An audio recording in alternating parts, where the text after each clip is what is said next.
कबीर जब हम पैदा हुए जग हंसे हम रोए, ऐसी करनी कर चलो हम हंसे जग रोए। कबीर जब हम पैदा हुए जग हंसे हम रोए, ऐसी करनी कर चलो हम हंसे जग रोए। कबीर कहते हैं जब तुम जन्म लेते हो तुम रोते हो, तुम्हारे परिवार के लोग खुश होते, लेकिन तुम ऐसे कर्म करो कि तुम मुस्कुराते हुए जिंदगी जियो और हंसते हंसते मर करके जाओ। लेकिन जब तुम मरो तो दुनिया के लोग, घर के लोग तुम्हारी याद में, तुम्हारे वियोग में रोते रहे। जिनको तुमने जन्म के समय हंसाया है तो मरते समय, वियोग के समय रुला कर जाइए, तब समझ लो जिंदगी जीने का ढंग आया है। जीवन खत्म हुआ तो जीने का ढंग आया, जब बुझ गई शमा तो महफिल में रंग आया, जब बुझ गई शमा तो महफिल में रंग आया। जीवन से जुड़ी हुई सभी चीजों का मूल्य है, लेकिन आपका जीवन अमूल्य है। ये मूल्यवान चीजों के पीछे अपने अमूल्य जीवन को खोना नहीं। इस जीवन को किस लिए प्राप्त किया है आपने? रोने धोने के लिए, टेंशन करने के लिए, तनाव में जीने के लिए? कितने लोग तो इतना तनाव में हैं कि सो भी नहीं पाते। जिंदगी में कर्म ऐसे करिए, चरित्र ऐसा बनाइए कि आराम से सो भी सको। दिवसे नैव तत्कुर्यात् येन रात्रौ सुखम वसेत, अष्टमासेन तत्कुर्यात् येन वर्षा सुखम वसेत, पूर्व वयस तत्कुर्यात् येन वृद्धा सुखम वसेत, यावत जीवेन तत्कुर्यात् येन प्रेत्य सुखम वसेत।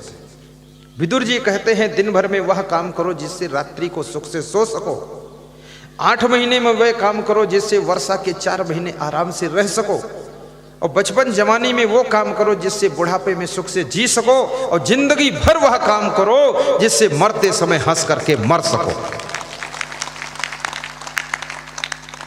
ये विदुर जी बहुत बड़े विद्वान थे।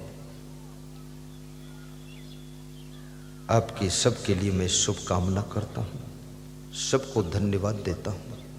शस्त्री मरमी प्रभु सेठ धनी वैद्य बंद कवि भानस गुणी, और गुणी कहते हैं 9 नंबर गुणवान जो होता है। गुणवान से विरोध मत कीजिए, गुणवान को संभाल कर रखिए, क्योंकि गुणवान के बिना सफलता भी नहीं है, शांति भी नहीं। और स्वयं भी गुणवान बनिए।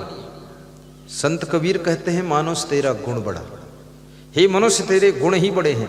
और जो गुणवान होता है वो धनवान भी बनता है, जो गुणवान होता है वो महान भी बनता है, और जिसमें पूर्ण गुणवान जो है वो भगवान भी बनता है। गुणों का ही खेल है। शक्कर में यदि मिठास का गुण ना होता तो उसे शक्कर कौन कहता है, और मानव में मानवता का गुण नहीं है तो इसे मानव कौन कहेगा।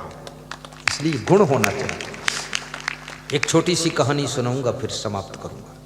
धैर्य रखना, कोई घबराना मत। ये मत सोचना कि आज बहुत रगड़ी मारेंगे, नहीं, टाइम पर बंद कर दो। हाँ, समय पर छोड़। 2 घंटे से ज़्यादा तुम सुन भी नहीं सकते, समझ भी नहीं सकते, फिर तो ऊपर ऊपर निकल जाएगा, थक जाता माइंड आपका भी। कुछ मजदूर शक्कर की बोरियां पीठ पर लाद कर सड़क पर जा रहे थे। हलवाई की दुकान के सामने वो मजदूर निकलते हैं तो हलवाई की दुकान में शीशा के अंदर, कांच के अंदर सजे हुए थाल में रसगुल्ले रखे थे।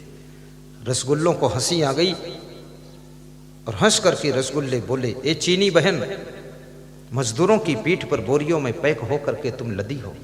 खेत में गन्ने के रूप में पैदा हुई, गड़ासों से काटी गई, फैक्ट्री में पेरी गई और तुम्हें खौलाया गया। उसके बाद पक करके चीनी बनी, स्टोर में डाल दी गई, अंधेरे कमरों में पड़ी रही, ट्रकों में ला दी गई, न जाने कितनी जगह पटकी गई। और तेरी जिंदगी एक है और दूसरी मेरी जिंदगी है। सम्मान के साथ थाल में सजा हुआ बैठा हूं, ग्राहक आता है, हर कीमत चुका करके मुझको लेना चाहता है। क्या मेरी जिंदगी का सम्मान है, क्या तेरी जिंदगी का अपमान है? तो चीनी बहन ने कहा, रसगुल्ले भाई बहुत नाज नखरे के साथ बात मत किया करो, जब तक मैं तुम्हारे साथ में हूं तब तक तुम्हारा नाम रसगुल्ला है, और मैं जिस दिन साथ छोड़ दूंगी उसी दिन तुम केवल गुल्ला गुल्ला रह जाओगे, रसगुल्ला नहीं कहे जाओगे।